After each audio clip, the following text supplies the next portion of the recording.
course, since then. I mean, and since in the late 90s, that's when they started to really outsource things in the intelligence arena to companies. That's why Edward Snowden, working for Booz Allen, had access that he did, because the contractors were managing all the NSA data and all the communications and all their software and hardware. Any questions already? Just raise your hand if you like some question. We have a microphone. There you go. Hey, can we, as a democracy, control surveillance agencies? What should we do? Or should we abolish them?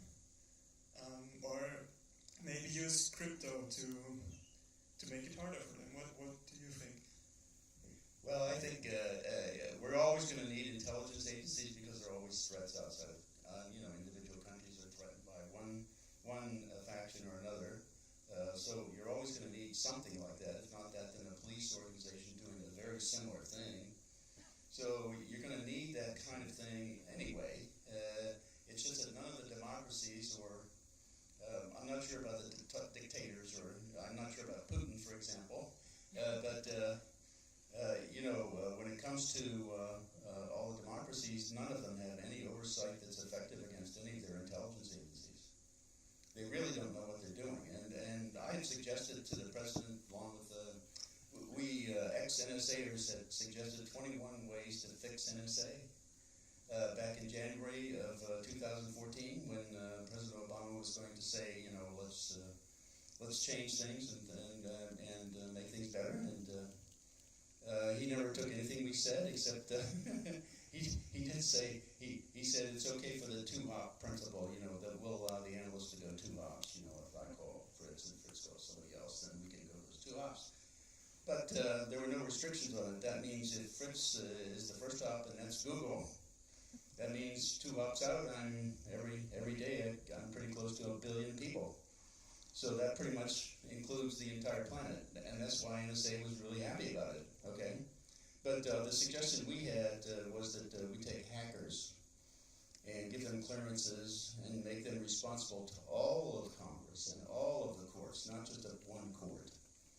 Because when you restrict the flow of information to a single point, that point controls everything, and you can't have that. That's something the intelligence agencies want, because then they have control of you, and that's what's happening right now. I mean, they've got the right.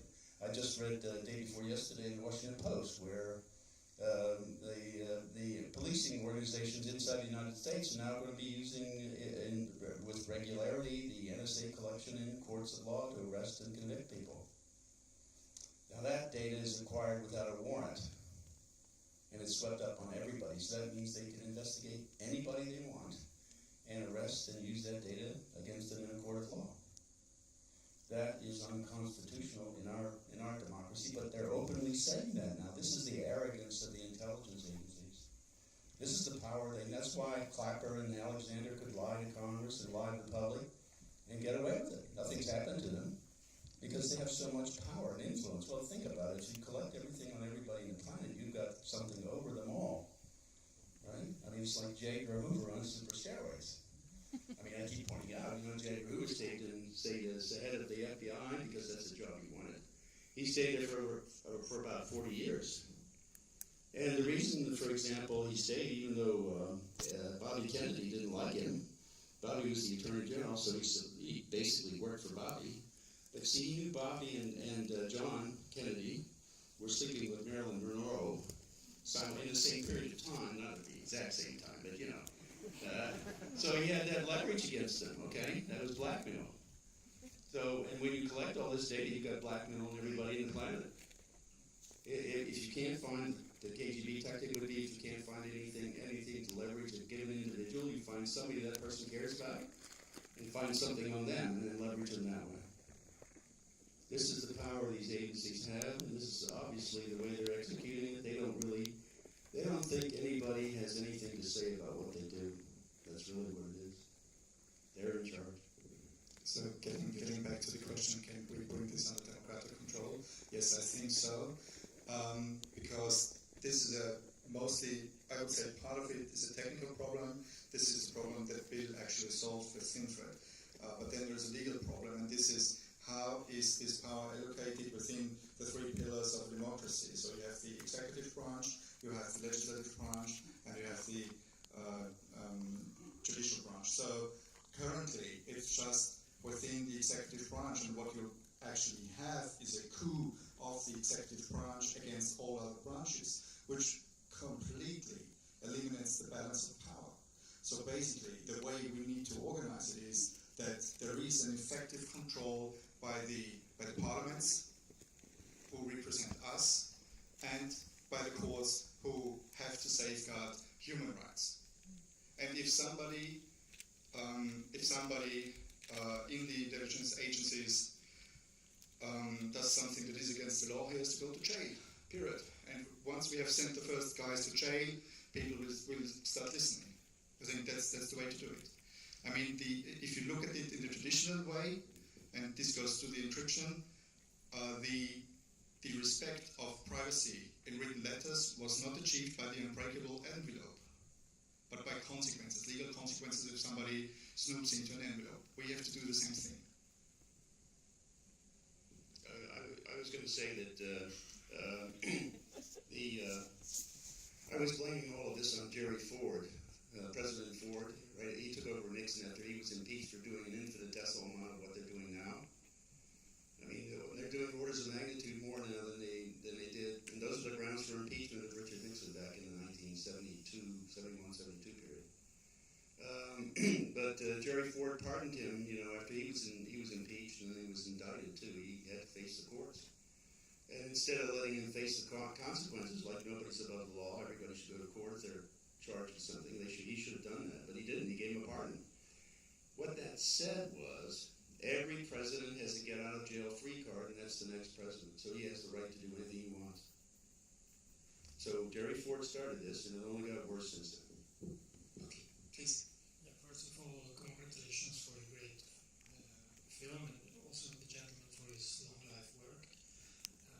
My consideration is that the legitimacy is lost since a long time. Because if the democracy is based on free columns and the access to justice is through also the political will that is representing us, and we've been facing, for example, the TTIP negotiations, this is hot air, because at the end, if we think that people should protect us and should even through free trade agreements create through the World Trade Organization free competence, it's lost. A long time lost. So this is the question, how should we as the citizens reconsider the political system who is representing us, and also working with our data, there's not really all these goals given. No? Regarding the TTIP, I think I was among my previous film was called The Brussels Business, about lobbying in Brussels and how it was created, the lobby business and the lobby structure. And I think this is a follow-up about that actually hits into something very similar, and it has to do with privatization and a shift of power from the public to the private sector. And as soon as you have this, and as soon as you have private companies taking over responsibilities for things that were actually meant to be in the public sphere, you have the profit goal basically being above any other goal, and that's private profits. And so this is a problem. I think it is for a company completely legitimate that being profitable is its main purpose. But the thing is, don't hand over things to private companies where they should not be. It's very simple. And the other thing is, we have to reclaim it by first organize ourselves, sign petitions, put pressure on politicians, and then secondly, don't elect politicians who are not clearly adhering to these principles that you've been talking about, and that the film basically is talking about. That they are our representatives. They are the only representatives in the system we have. So this is the one thing we have to look at before we look at any ideology. I think that's a very clear message. Yeah, the main thing is that when companies are in charge, their motive, as Fritz had said, is the next contract and the next money. So they have no incentive to solve the problem. Because if they solve the problem, they don't have the problem to get more money and get the next contract. So that's why I originally thought that the vision statement of all these companies when I was working at NSA was aim low and miss, because they couldn't succeed at anything. But later on, it was pretty clear that their real vision statement is keep the problem going so the money keeps flowing. Talking about our representatives, you have been invited to the Austrian Parliament, I think, last year. What was your experience with it? Did you feel heard? Yes, in fact, I think representatives of most of the different parties were there. I basically took them through what a directed, targeted, professional, disciplined approach would do, and how cheap it was, because it would only cost 1/100th of what the bulk acquisition does. And they seem to receive it fairly well. Although there's still, basically the unified countries that are doing it, the US, the UK, I think France, Germany, and all of them are pretty much saying, no, you have to do bulk because, if you don't, we can't protect you. Well, that's a lie. Okay. So they're all denying that there is an effective alternative. They suppressed the DODIG report, which says that right in it. And that's why it's all redacted, because it's too damning on the process they've adopted and the path they've taken. So I guess the point is, in order to make it clear how to do this, we're going to put it on our website. So we have it written up already, and we're kind of finalizing the write-up, and then we'll put it on our website, and everybody in the world can see it. And then every time a terrorist attack occurs, you just look at that and see if it would pick it up. Every terrorist attack that's occurred all through the last 25, 30 years would have been picked up with a targeted approach. And you'll see right there we use deductive, inductive, and abductive logic, and we have the specific criteria that looks at it and shows it and says how to do it. So everybody in the world can then, every time there's an attack and these people fail, they're enabling the killing of people. That's what's happening. Because by the bulk acquisition, they're defeating their analysts. They can't figure anything out. There's just too much data to get through. They can't get to it. So by the time they get to it, people have already been killed. And then they know who did it, so then they focus on them, and a massive amount of data they get. Oh yeah, we knew about him. And yeah, he's got all these guys. And then they go after them. That's what the French are doing now. So the point is, the path they've taken means, the consequence is, people get killed first, then they focus like they should have done before and stop the attack. But they're not taking the right path. They're doing everything the wrong way. All of them. Questions from you? Please wait for the microphone. Thanks.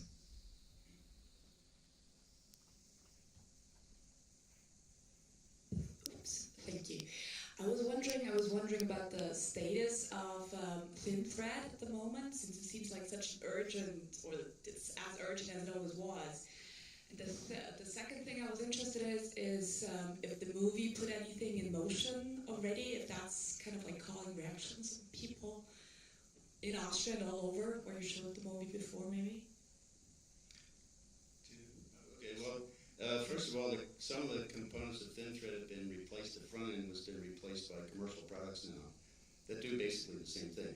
The back end, which was the graphing technique and all the automated analysis we were going to do, they don't have, but they've got what we left them in terms of graphing. So they can use that, and any analyst can go into the graph and look at any given point, see what their community is, and then say, oh, this looks interesting, and go to the next point. They go to the next point. So you can go to n number of points and really come back to where you were, or go somewhere else and actually achieve zero. So that was the whole point of that, but otherwise, all the things we were planning, they aren't competent to execute and have never developed that software. So that fundamentally, that's the point where they're really great at collecting data, but they're really bad at understanding what they've collected. And that's what the graph was to start doing, being able to understand what you've collected. But they don't know how to take it further, and they've stopped any development, at least from what I've seen, there's no further development of it than what we left them in 2001. But basically, it could be reprogrammed that. So basically the product would be rewritten and tested and implemented within half a year. And I mean, we had this talks when we had this meeting with the Innenausschuss of the Austrian Parliament. They were asking, so, and how many people did it take to run ThinThread back then at the NSA? And we said 6. And then one parliamentarian turns to the other and said, well, I think we will need 20. If we did it in Austria. But I mean, the approach is maybe not a bad one, because it means that basically every political party will have somebody to watch over it, and that's the first step. So with the Staatsschutzgesetz, so the surveillance reform that is pending currently in Austria, what they already have picked up from Bill's recommendations was to go for a targeted approach. The thing that is still missing is the control mechanisms in all 3 pillars of the democracy. And that's the thing that we're gonna press for. Basically, that's gonna start maybe next week or maybe the week after. Politically, we will have a screening in the European Parliament on the 22nd of March. And for us, I think this should be the kick-off event, because the positive thing about, well, the thing with the European Parliament is that it's completely powerless. The good thing is that you have many bright people working together on finding solutions for the entire of Europe, because they are powerless, so they can sit together and talk and develop ideas. And this is where we try to get the first foot on the ground. Then in the US for the general release of the film, actually since when we started editing the film, I was looking for political allies in the US who would pick up the film and use it as a tool to advance their agenda to roll back mass surveillance. And we have found this, folks, and it's the Civil Liberties Coalition, which represents about, different grassroots organizations from the, as left as you can be in America to as right as you can be in America, so throughout the political spectrum. And we are going to reach out to about 10 million people directly through email lists who are organized by these grassroots organizations.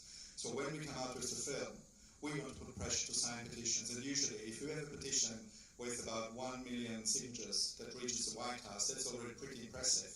So if we manage to get more than that, this would be a very impressive,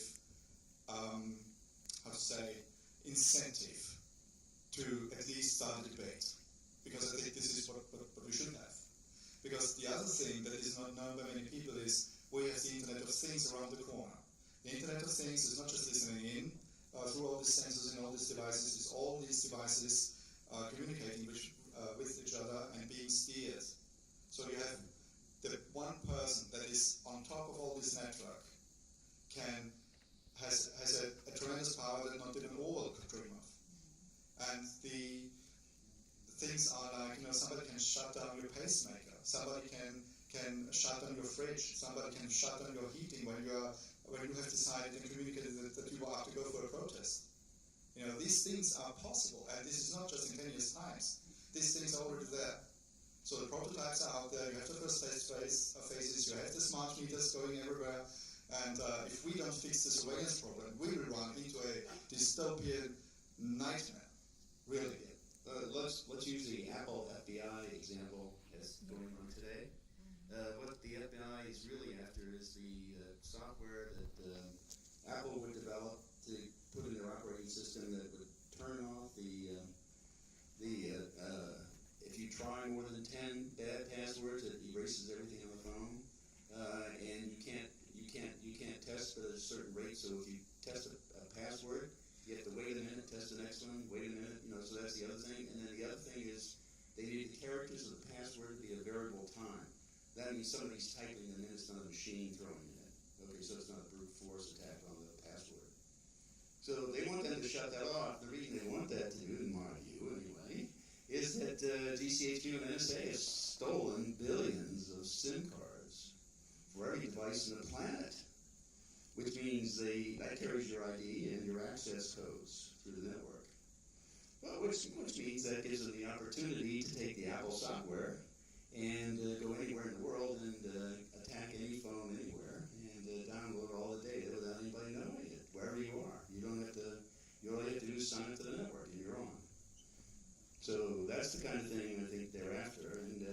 feeds right into the program Treasure Map, which is another program they have that wants to map the location every minute of every day of about 4 billion people.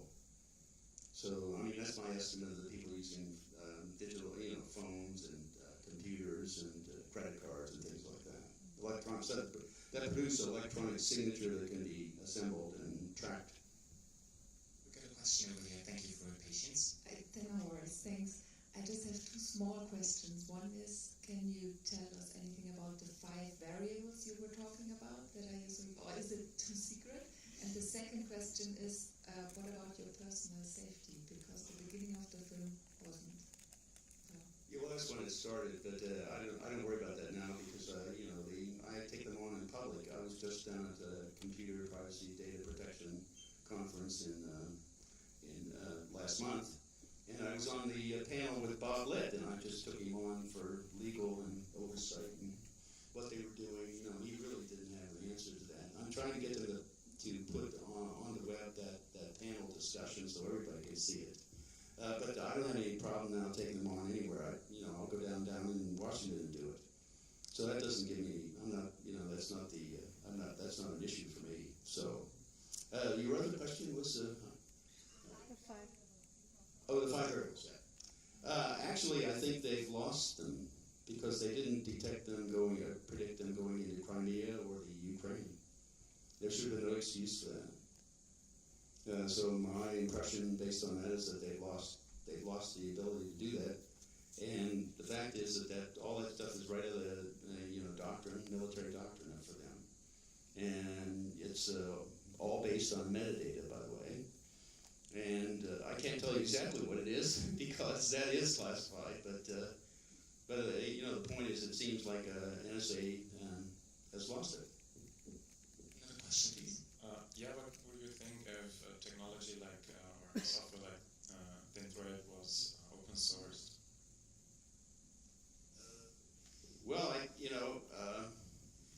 that would make every government in the world quite effective, wouldn't it? Including dictatorships and everything else.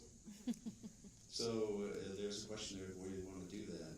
But certainly in the democracies, they should share that, and they should be using that. Not just to catch bad people, but also to give privacy to everybody.